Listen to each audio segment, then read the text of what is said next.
अस्सलाम वालेकुम। LSN news के साथ मैं हूं तैयबा फराज।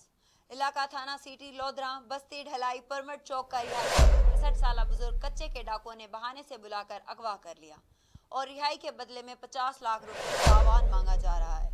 सिटी लोधरा पुलिस ने 10 जुलाई 2024 को अगवा बराए तावान का मुकदमा तो दर्ज किया, मगर फिर मकवी बुजुर्ग मोहम्मद अली डोगर की बाजियाबी के लिए कोई कार्रवाई नहीं की जा सकी।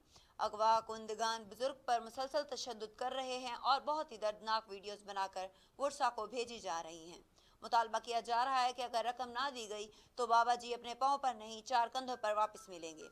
जराये के मुताबिक बाबा जी पुलिस और सिक्योरिटी इदारों की हजार तंबिया और मुकम्मल मुहिम के बावजूद बाज नहीं आए और एक लड़की के इश्क में गिरफ्तार होकर दूसरी शादी रचाने पहुंच गए।